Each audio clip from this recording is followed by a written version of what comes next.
Hello, welcome to TrueHoop with me, Jarod, Hector, and Coach David Thorpe. How are you, sir? I am well, my friend. How are you? I'm good, no complaints. As everyone knows, we are doing a little bit of a Ask Coach Thorpe as we start off our podcast, giving you guys the opportunity that Henry and Travis and I get all the time, which is to tap into David Thorpe's big basketball brain. And we've gotten some great questions so far. So for those of you that want to continue asking questions, please do so. For those of you that haven't, it is TrueHoop, TrueHoop, at TrueHoop.com. And we will filter through those questions and we will ask David to weigh in. So one of the things that, David, that you talk about, and this question's from our listener, Gino, who's been listening to us for a long time, is the idea of royal jelly. And you talk about it often in context of, players and what they specifically need to thrive and flourish and turn into, for lack of a better term, queens, right? In this setting, right? To be the best versions of themselves. And Gino's wondering, how could that work in a team setting for the entire team? And he looked at it from the standpoint of egalitarian offenses like the Denver Nuggets, like the old San Antonio Spurs, versus heliocentric offenses like what Luka does in Dallas and what Harden used to do in Houston. And he's wondering if a player just stands in the corner and his only job is to shoot and never move, there aren't going to be any reference points for this player to dribble, make advanced reads, all that sort of thing. And he asked, is that evaluation that player hold if they have not been able to see maybe there are other parts of their games that could flourish?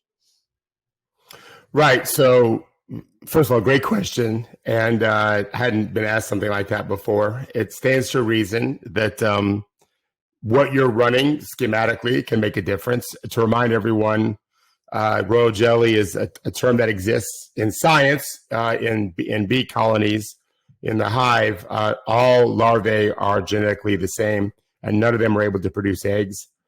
The bees feed some larvae royal jelly, they call it. The bees don't call it that. The scientists have called it that a long time ago. And as well as they give them larger space in the hive, which I think is also a really important point. The cells that those larvae in are bigger than the average bee cell. And then those bees become queens, which can lay eggs and propagate the species. So I came up with this similar idea. That's my job, in a sense, is to feed my players and my wife and my children royal jelly and help them flourish. So I do think, first of all, we have to look at the bigger picture. On a court, you've got offense is just one part of the game. We can call it there's two parts of the game. Rebounding is baked in offense and defense. And so if you're mostly standing in the corner, but you're rebounding and setting great screens, making great cuts, adding something to the chemistry, as I say to every young player, impacting wins by helping to win possessions. That allowance of that helps you grow, gives you confidence, breathes spirit into you. And that's not anything we should be ignoring. It's a valuable thing. So I think as a specific example, I was speaking to a rookie for the Mavericks, Max Prosper, whom I know. I saw him in LA, and I actually worked him out a little bit and said to him some of the stuff that I would have you do, you can't do this year. Like those early pull-up threes off the dribble are going to get you a quick hook when you miss, because you're going to miss. Everyone misses. But one day maybe. And so that's what teams need to do as well. So to the questioner's point, the teams that allow that earlier on, if the player is willing to put in the work and get the reps in, study film and all that stuff, there's a better chance that player will grow those areas faster. But there's no reason to think that playing with Luka or James means you can't develop into a winning player. You just won't be as necessarily complete as maybe someone in the more egalitarian offense. But I do think it's really important for younger players, what I mean middle school, high school age, to be allowed to do a lot of things. When I was coaching, for example, JV basketball, we ran lots of stuff.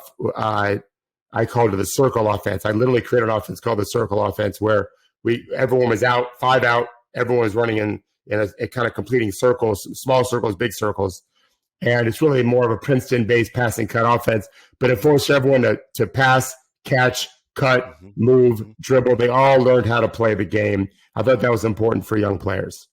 No, I think you're dead on, David. I don't know if you saw this, but maybe a couple weeks ago now, video of Steph Curry at his camp. Most of these players have camps, circulated on the internet, and it was, during, obviously during these camps, and you've coached at 5-star and all these amazing camps, when these kids they're running drills and doing 5-on-5 and different things, Curry stopped in the middle of one of them and he said, guys, the worst thing you can do in this game is to cut in front, demand for the ball. You don't get it.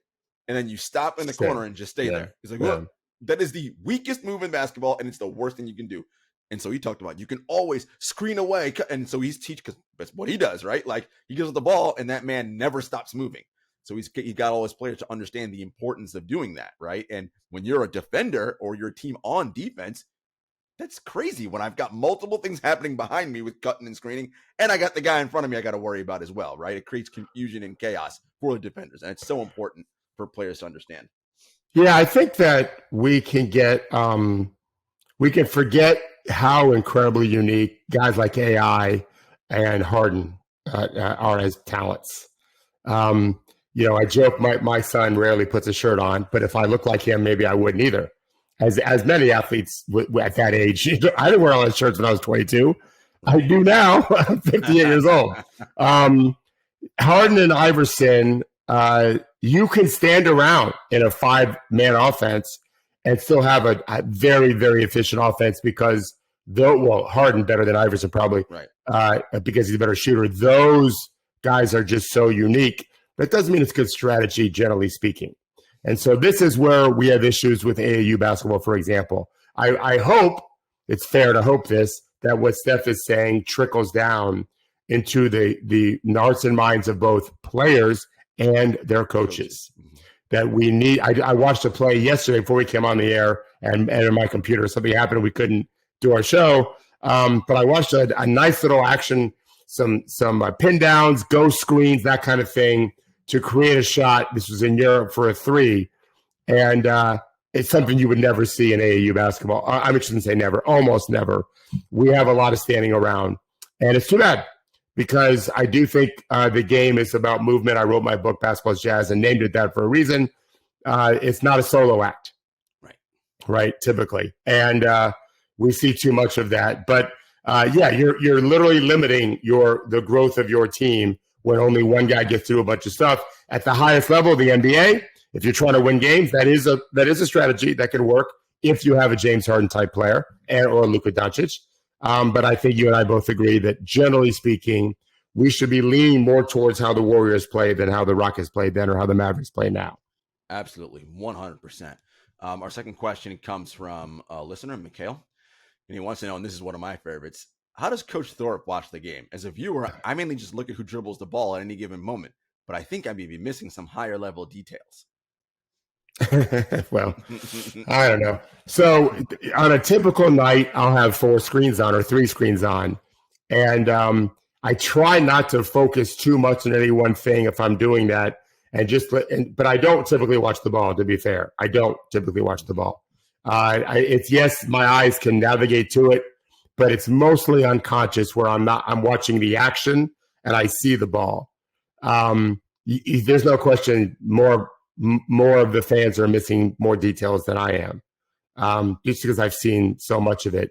If you drive to work every day the same way for 10 years, like you don't have to pay attention to much and you see everything still, when I'm focused on one game and I've really got to take some notes, that kind of thing, I will often lock in on a player that doesn't have the ball in his hands, and sometimes defensively, sometimes offensively. And just because of my age and experience, I still kind of see all 10 guys running around. But I also like to rewind. So I try to tape anything I'm watching pretty much. With DirecTV, it makes it very easy. And so if a play is pretty cool and I'm not quite sure how to get open, I just rewind it to make sure I saw it. And I definitely miss sometimes. Or I saw 2 guys or 3 guys or 4 guys. The 5th guy did something. Oh, wow, look at that. To your point you said earlier about Curry, sometimes one player makes a cut that drags just a step from a defender towards Curry, and then everything flows from there, and that's how they got the shot 7 seconds later. I like seeing that kind of stuff too. And then the same thing defensively. When a defender really stones a drive, it's easy to see.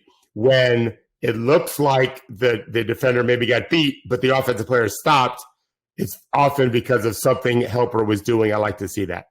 Yeah, no, it's really cool. And one of the things that David does also is watch on Synergy. A lot. Which I do as well. And because my basketball brain does not process as fast as David's, I have to often watch in like quarter speed. So I can be like, how the hell did that happen? And I can see those points you mentioned where, the defender took half a beat of a step one way. That's all the offense needs. So then you see how this is how the players open on the backside just because of that one thing. Mikhail's question is a little bit deeper. He asks, so given all that, how do you know if a player is an empty stats player? And conversely, how do you know if a player is doing something well that doesn't show up in the box score? Well, I do like looking at metrics. I do think that's why we have them. I don't think they always tell the story that maybe Henry and data people would argue with me. And what I mean by that is not necessarily the static story as much as where can this player go? You know, all rookies, every rookie but Walker Kessler made their team worse this year. They're not all going to be bad players. And our job, and Henry loves to remind me of this, is to figure it out. He wants me to figure it out now. The data says he sucks, but Paolo's not going to suck. Right. Jabari Smith, I don't think, is going to be bad. And so what do you see that looks like, oh, well, you know what, he did this pretty well. I like to see competitiveness. That's why I hate these pickup games, and whether it's 5-on-5, 2 teams playing in August or just 10 dudes, you won't see many challenges anywhere. You won't see a lot of going over the top of screens because it's hard to do that. It's hard to do a lot of things. It's why the games are so much better than pickup stuff. And so if you like, that's why I like Jabari Smith coming out of Auburn. I thought he was very competitive. And Paolo's super talented, of course. I'm not denigrating him at all. But yeah, I like to look at those kinds of things. And empty stats can happen. I think too often we criticize the high production player when his team is bad and forget to recognize, the rest of his team sucks. It's hard to do what that guy's doing. You know who's a good example of that, I think, is Devin Booker. Right? Early in his career, everybody's like, oh, this guy's just a good stats, bad team guy. And I'm like, well, like, maybe if he had better players, the Suns would beat all of a sudden, like, you're like, wow, Devin Booker's really good. It's like, yeah, he's been really good, right? But now he's got better people on his team. Right. Yeah, no, that's huge. I mean, people thought Dirk couldn't do it and KG couldn't do it. And at first it was bad team, and then it was they can't take him to the next level and whatever. The guys that there are, if you're putting up good numbers efficiently, you can play. If you're also adding defense, well, then you're potentially an all-star if the numbers are really good. So even if the team's bad, that happens. Yeah, for sure. Last part of Miguel's question. How do you know in real time what a team or what mismatches players and teams are trying to exploit on the court? Well, you can see it. First of all, if you're at a game, you can sometimes hear it. Attack him or, swing in, get over there, whatever. It's not a coincidence when they keep going after the same guy. Bring him in, pick and roll every time. Right. So, or ISO, or post. So if you wanted to do it, you could just chart it. You could just chart who was the player. Don't write down who attacked. Write down who was attacked. Whether it was ball screen action, which requires 2 players on defense, you don't know which one it might be. Might be the guy guarding the ball, might be guarding the screener. So start just scripting it all out, and then the same thing in the post, that kind of thing. I don't think you tend to see it too surgical in the regular season. Yeah, I think it's more just, hey, this guy's a weak player, and the players know it. They know who they can pick on, or they want to pick on. Like, I got news for you. They're coming for you, Victor. Yeah, for sure. They're coming for you, Victor. For sure. Yeah. For sure. I named him the best prospect I've ever seen, but they're coming for him. And I mean on both ends, because he probably, like Chet Holmgren, I think, still thinks he's KD. No, you're not. and no, you will never be. Doesn't mean you won't be better than KD, but you won't be that guy. Right. Too tall. Both of them are too tall, in my opinion. You won't be that guy. And so when you try to be, All these guys, I know this because I'm talking to the players. They cannot wait to go attack his dribble. And they're going to go after him on.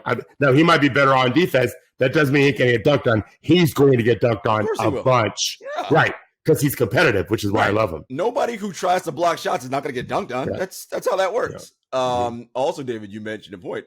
He has a target on him because not anything that he's done, but because of the hype surrounding him. And players hear that and they feel some kind of way about that. And they're like, oh, you think this guy's the next whatever? I'll show you who's the next whatever. Have I not told you the story? I had to have told you this story about Greg Oden's second preseason game against the Kings. I don't think so. Maybe it might have been their first game, his rookie season. And my son, Kevin Martin, was wearing a mohawk because his grandfather had just died. His middle name is Dallas. Dallas had just passed and he wore a mohawk. So I did not know he did that until I saw the game. And wow, he's wearing a different haircut. But in that game, and you can find this on YouTube, I've seen it before. Kevin told me before the game, everyone threw in, let's call it $100. Who's going to dunk on Oden first, right? And this is preseason, and that wasn't Kevin wasn't looking first of all to shake you off the dribble. His game was different. Not that he did have a lot of dunks, he did. And sure enough, left to right cross at the above the break, just near left of center. Left to right cross, and I saw it coming right away. I'm like, oh boy!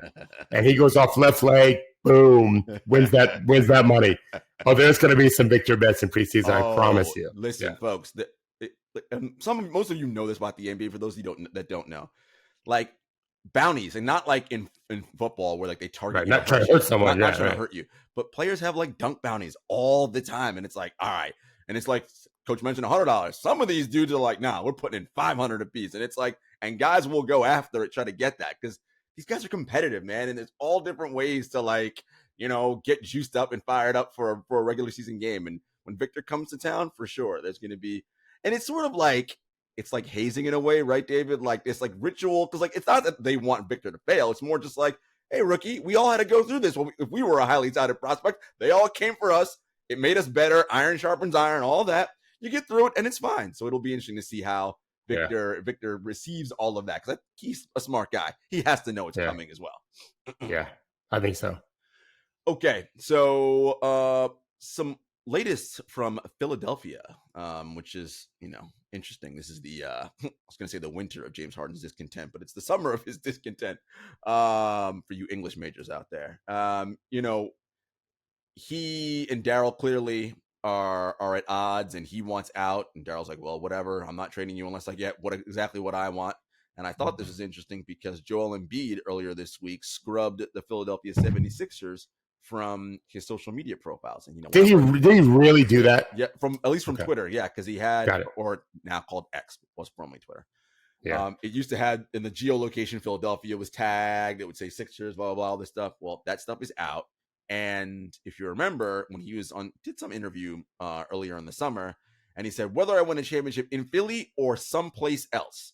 And so, you kind of think these things are all whatever. People talk. When you start adding them all up together, in addition to the Harden situation, I mean, is this something that concerns you? And look, for the record, Embiid still got 4 years left on his deal and a ton of money owed, right?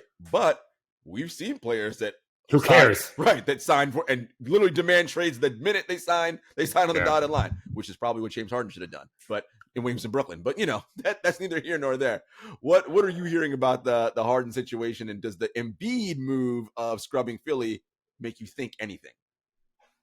Okay, Jarod, it's both here and there. Okay, it's not here and there. It is here and there. James not signing that deal has created the mess that we have now. And so first, let me go backwards to Harden a little bit because it's going to lead into Embiid.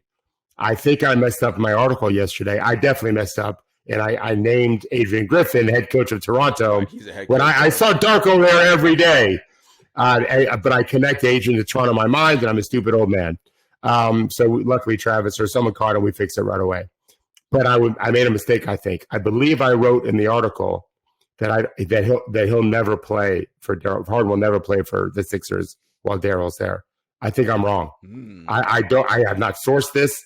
I just started thinking about what did Harden mean when he tweeted about being uncomfortable. And nothing he's done is making him uncomfortable. Right. And I don't know that he was necessarily, he had to be the one that was uncomfortable. And so now I think he will play. I think he's going to make them uncomfortable. Like, hey, big fella. Yeah. You were MVP last year. Good luck this year. So he's going to go for his own MVP, or do more of the heliocentric James Harden Houston Rockets ball. Yep. I think it's going to be. I think it's going to be the longer you keep me, the more I'm going to fuck this team up, and the value of our talent goes down and down and down. I don't know if he'll do that, but it just makes more sense to me than not playing at all. That's what Daryl wants. Right. That's what Daryl wants. And so, yeah, I think that either way, I think the drama is going to increase. Probably that's the most important thing to say. Yeah. Is that I think it's going to get more dramatic, not less dramatic, between the three parties, because now we get to the Embiid part. We've done this now. We've seen this enough with players. We know where this train's going. It can change tracks, sure. But where the train's going now is Embiid's not going to be in Philly and Harden's not going to be in Philly. And Sixers fans, you can cuss me out, which you've done before when I gave people ideas on what they could do with Simmons. By the way, have you seen what Ben Simmons looks like? He looks jacked. Just say yes. Let's not talk about it. Yes. Let's not jinx anything. Let's just, you and I will both smile hugely. Okay. But let's just leave it at that. So Sixer fans, hate me all you want. I think Daryl Morey is looking to reboot the system. That's what I think. I think it's going to be Embiid gone, Harden gone, Harris gone. They probably keep Maxey, but they don't have to keep Maxey. He's just young. It makes no sense to pay him as much as you're going to have to pay him, other than he becomes a very valuable piece when he scores 34 a game, and he's doing his version of Jordan Poole North. Right? Oh, man. Philadelphia is north of D.C. Correct. Yep. Yeah, I know. I was kidding. I've made that drive before, actually. Yeah, I think that I think that's a possibility. Is you keep Poole, keep Maxey, let him score a bunch of points, and then ultimately move him too and start over again. Man, those of you who are in the New York City metropolitan area, if I had the Funkmaster Flex bomb drop, I would have just played it just now when David said Daryl's going to reboot the Sixers. Literally, I was like, mind.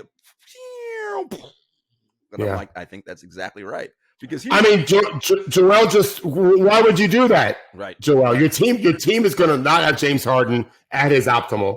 Okay. You just brought a coach in, nothing against Nick Nurse, who I thought was amazing in Toronto until he wasn't. But he's got work to do. It's not like he's a player whisperer, although I wrote this. He is liked. I am not sure that he is going to be able to solve this problem, but I am sure he was not disliked by his Raptors players, to his credit. Whereas I think the Philly guys thought Doc sucked. So I don't think they'll think that about Nick. But I think that it's going to be. I think that's what Daryl. I think ultimately Daryl realized the smartest thing for me to do is not pay James what I promised to pay him, and get these guys out of here. And just take it a step further. People are questioning, well, how could this be a promise when James Harden was floating out the Houston stuff? Well, come on. Yeah. It isn't that surprising to James Harden that Daryl's doing this. Right. You're taught at a young age, pretty much all of us, don't trust fucking anybody. Right? A promise is great, but I still have to make sure that I'm valued by the teams. And I think Udoka blew that up. Yeah, Udoka 100. Once they hired Udoka, it was done deal. It's like, Harden's not coming here. That's what I've been saying. That I don't know what the truth is. I just know if you're Ime Udoka with all that young talent, you bring James Harden, you're expected to win more. Right. And they just are super young and not very good. And Udoka wants to culture of defense. And with Harden there, that's that ain't true gonna too. Work out so well. I don't argue with that. So I just don't think he wanted the pressure of having this year. They win 25 games. Hey, now they win 30 games. Woo! Coach of the year, 35 maybe Coach of the Year nominations. And so I think that kind of played out poorly for James when they hired Ime.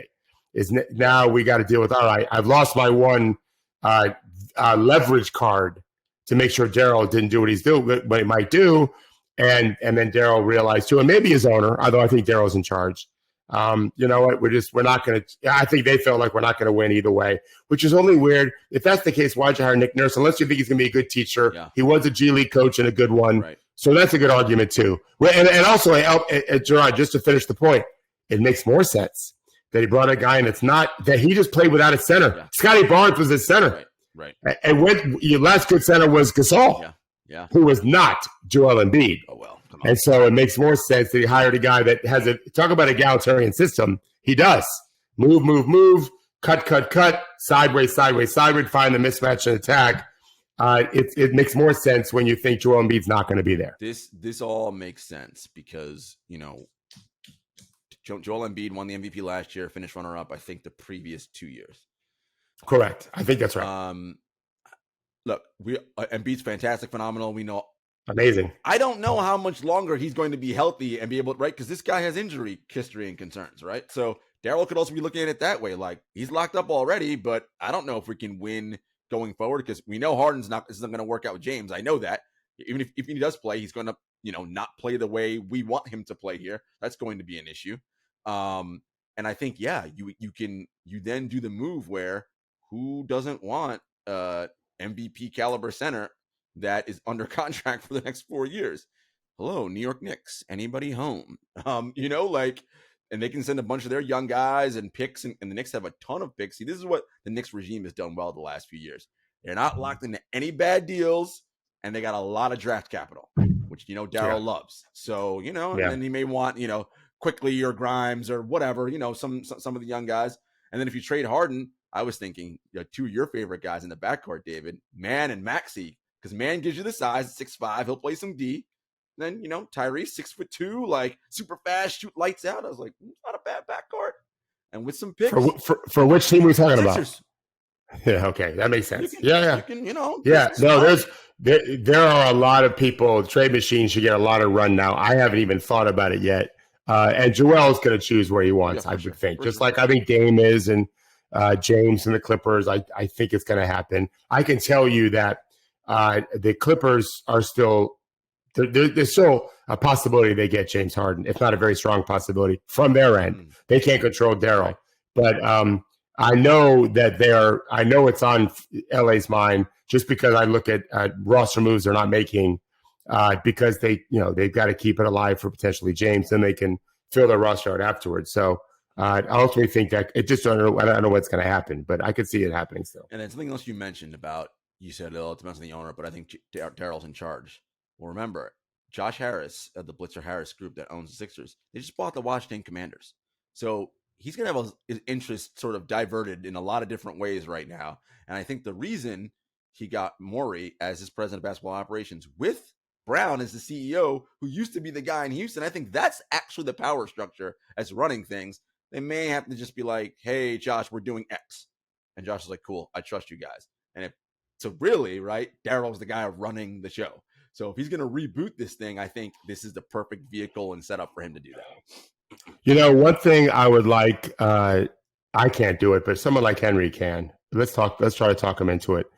If it's possible, we should look into how much money these executives have brought in for their teams in their tenure. Because I've seen some people criticize Daryl for, lacking. He never made a conference. He never won a conference before. I don't think his owners care with the money he's made them, is my guess. Right. It's just my guess. Mm-hmm. But I think he has been a gold mine for these franchises, which is his job. Right? Winning is part of it, but it's silly to only look at life as that. Who's winning the most? Yeah, it's a business. Businesses are here to solve problems, and they make money when they solve problems. So they are entertaining. Many of his teams have been very entertaining in terms of winning games.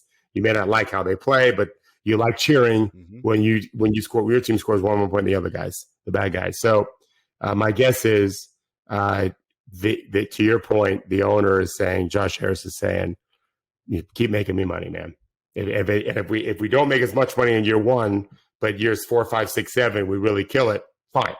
we know how to invest. We've done it. So yeah, this is all just conjecture on my part, but just doing the math a little bit, knowing some people that I do and talking in LA, talk to a lot of people. I just think we're gonna see a total breakdown in Philly, and some other teams are gonna get pretty fat talent. I mean, and it's not just Embiid and Harden, right? Like they could say, you know what, let's move off Tobias Harris's deal. Let's, and that's expiring, I think, coming up in the next year. He definitely will be traded. I gotta check definitely that out be sure. traded. But yeah, no, yeah. And you got some guys, and PJ Tucker, right? You got guys who can, who can provide some value somewhere else. So yeah, watch the situation in Philly, guys. It'll be interesting. Yep. All right, everybody, we'll be back after a commercial break. All right, David. The internet always goes crazy over videos of pros playing pickup, and I love when David talks about it because he essentially throws cold water on it. And it's funny because like it's not like, David loves basketball, whatever, but it's hilarious because like you'll come in so excited about something and he's like, who cares? This doesn't mean anything. And it's just like, wah, wah. Like you're saying I'm a David Downer. a little bit, but you're a David realist. You're like, look, this is what matters. This is what does it. Anyway, video of some 5-on-5 and the runs made it out, and apparently at a recent run, Chet and KD were playing on opposite teams. And, edited video made its way all over where they basically said, look, these guys are going at it like head to head, blah, blah, blah. And I was like, oh, I can't wait to hear what David has to say about this. One, I know you always say you can never take anything away from, not too much away from when you see that because guys aren't going full speed, etc. But in the edited clips you did see of KD and Chet, what, if anything, did your basketball brain say? Well, if I could see the whole game and I saw Chet scoring efficiently one-on-one over KD, I think that's valuable. But I have no idea. He might have gone 5 for 75 or 5 for 15. I just don't know. But I don't think anyone's ever questioned. I've never questioned Chet's talent. His body is a concern, and his willingness to play the right way early in his career is a fair concern of mine. But if he can score one-on-one against some skinny dudes, that's good. Can he score against bigger guys? Maybe. We'll have to see about that. I know this. I doubt I thought he looked effective in the clips that we saw that he made. I doubt that the only thing he's doing is playing pickup. I'm sure he's training with that all the time against the air. And those are nice reference points. Durant is tall. I don't think Durant competed on the ground, which is where you should really compete against Chet, make him uncomfortable with his dribble. KD, there was nothing different there. Yeah, that's day at the office for him, right? That's just normal summer stuff. Yeah, and again, it's highlights. Yeah. I've told you, we're starting this new business where we're helping players get college scholarships. We send out highlight clips with statistics. So, you may see 5 of 5 from 3, and okay, but he's shooting 40% from 3 on the year, which means he's missing 6 of 10. He's not making every one, but at least we can compare the two. But then we always send the real film. We won't help a player if we don't have real film, because the team, we're not trying to get college coaches fired. So here's what we think. Get interested. Here's full game tape. Why we think this guy can help you win games, whatever. And so there's a reason for that. Everyone looks good in highlight reels. Yes, that's the whole point of a highlight reel, right? It's even if you're a broadcaster and you're making a highlight reel of yourself, like it's all your best moments in it. Like that's interesting. Is, right? You're not going to put the ones where you flub the line or that's not. No, you put the best of your stuff together. What I would love to see one of those. I've helped the guy who now is a well-known broadcaster. Rich Hollenberg. He's the Tampa Bay Rays studio host, and then he does college basketball for ESPN all year. But when he was looking to break back into the business because he got out for a little bit, we had to watch a USF game that was 5 months old. We went to an old studio, taped the game, and I was the color commentator. So I've seen that, but I've never seen the highlight reel. Yeah. What is the highlight reel? Bang! Like, what do they do in highlight reels? All their fun alliterations, all the fun points. Wow. It's like, because again, you want to show I'm engaging and entertaining. I can hold an audience, right? Because you're sending this to producers, right? The same idea as a coach. Can this dude do things, right? That's what, when you're looking at, and can you do stuff is really the question. Okay, I see stuff. But now I need much larger context. What is the context of the stuff I see you doing, right? And so that's just the name of the game. But yeah.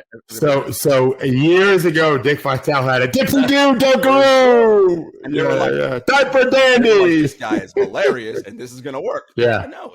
It's funny. That's the name of the game. Got to generate interest. I love that. I love that.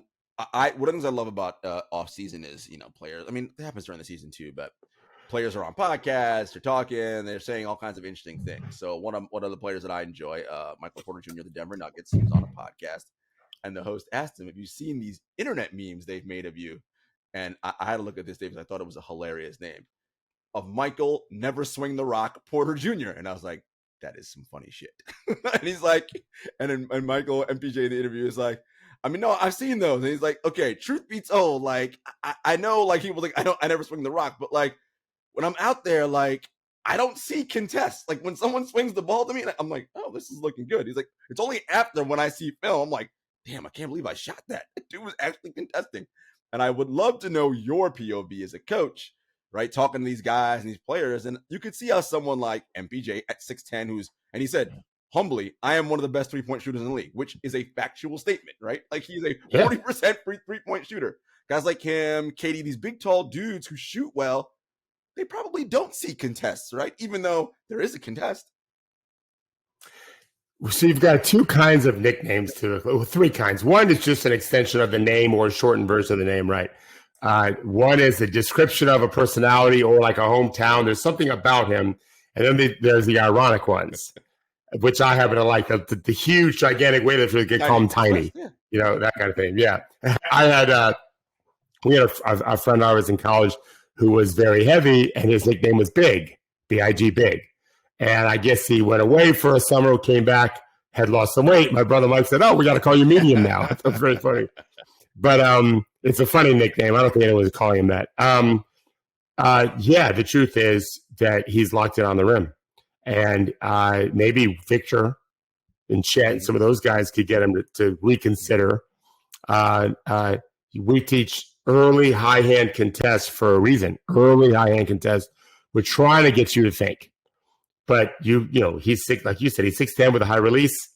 I don't think there's a problem with that. Yeah, I get it. You want to, the whole point of contesting is not to block it. That's when you foul. That's what these guys are making the mistake all the time. Stop fouling three-point shooters. We're playing basketball. You're trying to get them to think about you. And he clearly is impervious to that so far anyway. Yeah. Because he doesn't see it. It's just funny stuff. And he said, his teammates are like, Michael, shoot the ball. We saw that in the finals, right? They're like, don't matter, dude. Keep shooting. Like, because we know you're good and you're going to make them. Yeah. Great shooter. Excellent shooter. Yeah. I love it, though. Michael Never Swing the Rock Porter Jr. I'm like, that's good stuff. Yeah, it's funny. That would be a fun article. I won't do it, but appropriate nicknames for guys that have a peculiar thing about them. Yeah. That's a true thing. If we see that run anywhere else, we're gonna know that you stole it from us. So don't even try it. But yeah, that'd be pretty funny. that might be. No left hand this and right. That's Jaylen Brown for sure. I mean, that's right. No left hand Jaylen. Right. Guy that loves the scoop. We can also do ironic ones. Yeah. That'd be funny. That is good stuff. On our last show, you talked about the Netflix series Quarterback, which features Kirk Cousins, Patrick Mahomes. Is there a third or just those two? Yeah, Marcus Mariota. And you said a mom of an NBA player told you, "Oh, you got to check this show out. It's interesting." And really good. As guys of when David is told to check something out, he will often do it, but he does it earnestly, and he will go, here's some lessons I think we can apply to larger things. And so there's something in this Quarterback series on Netflix that you find interesting that might apply to basketball. Yeah, I mean, first of all, I said this maybe before, seeing Mahomes' energy is really spectacular. This is a guy at the top of his profession. He's young. In the show, he just had his second baby. He's in his 20s. But he's just got such great energy and spirit about him. And crazy talented, great shit talker. But I think in episode 4 is about mind games. But you really see these guys studying film and getting into what I was hoping the whole series would be about, which much more grainy ideas. I don't watch football, but I'm always looking to steal stuff. So whatever I can do, and I did. I'm going to steal some things. I'm not going to talk about them because I do have a business where I try to help players get better, and I don't want people to copy. So, but it did make me think to what you and Henry always talk about, 2 games a week. That's it. Our guys could study a lot more and understand the other team a lot more, and also counters to how they're going to defend me and vice versa a lot more if we just let them. They get bigger brains, not smaller brains, by being able to study more and prepare better, like we see in the postseason. Except the postseason comes with dead legs. Imagine being able to do that all year because our legs aren't dead and we're only playing 2 games a week. I think it'd be a better product. I'm with you 100%, David. And, we talked about owning a day of the week, right? I mean, think about it. So let's the NBA Tuesday and Saturday as their days, right? Like Tuesday, don't got to worry about. There's no NFL on Tuesdays. Saturday, whatever. You got college football for a few months, but college football is still regional and so many. Not even, barely. Yeah, most of the games are almost over in November. So it is. Look, we have a long way, and we talked about this on the future of the NBA series. There's so much to go there. But listen, I love it, so I'm 100% in on that.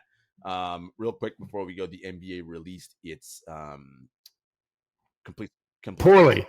They released it poorly because I'm trying to download schedules into my laptop, and only one has worked so far. For some reason, I can see all the Pacers games. I've got one Charlotte game, maybe one Wizards game that's not playing the Pacers in Miami.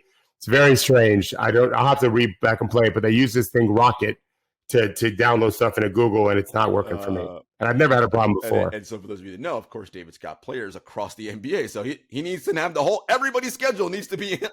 Yeah, but I'm also any game that we might want to talk about. As I study it, I want to add it just so it's in my calendar. Really, it's just for my wife because we have in our house above on the wall of our kitchen, our breakfast table, a huge monthly calendar. Yep. On a whiteboard. Used to be all the kids' schedules. Well, we don't got away with them anymore. Do that still. Yeah, that's the thing. Yeah. Right. So, if we know Max and Rachel have something like when Max's season come out, we'll put it on there. And so she'll have all the things that we do, but also she'll have my game schedule each night. She'll just have the block. Do I have any games and what night am I taking off? And so I first have to figure it out, then I give it to her so we can map out our plan for the month. Yeah. And so I can't right now. It's not working out. NBA, come on, do better. Dave and Chrissy got to plan their life. A couple of things stuck out to me. Opening night is always, fun. So ring night when the Nuggets get their rings and the Lakers going to be in the locker room fuming because they got swept in the conference finals. What's that going to make them play better? Blah, blah, blah. All that. So we'll see. Suns Warriors, which will be a nice sort of potential playoff series matchup early. Yeah. See what that is. KD getting back to Golden State again, playing in front of those fans. A couple of things also of interest to me. The first time the Spurs and Thunder play, because I like Chet and Victor. Chet and Wemby. Yeah. Everyone knows I love 7-footers, so huge aliens going at it will be fun. Warriors and Grizzlies on MLK Day, always fun. The first time Jordan Poole goes back to Golden State, and when Draymond goes to Washington, always interesting. Grizzlies Lakers, always interesting. And the first time Dylan Brooks comes back to Memphis as a visitor. So, those are just right off the top of my head things that looking interesting to see what's going on there. But ultimately, I'm excited the season's going to be here soon. But before that, David, we have FIBA World Cup. So we're definitely going to be looking a little bit at that. It starts the 25th. Yep. Starts the 25th, next week. So we'll look to see Team USA, how they're doing, and watch some plays on some other teams. I know I talked about it on Monday, but Santi Aldama, we'll be watching him in Spain. See if he can do some things, especially because if he is and he can shoot threes as a stretch 4, well, that means now you put Jarod at the 5, and that's your small lineup, right? And you can really do some things. So I'm excited to see what he does internationally and if he can translate that into the NBA. All right, folks, have a great weekend, and we will see you on Monday.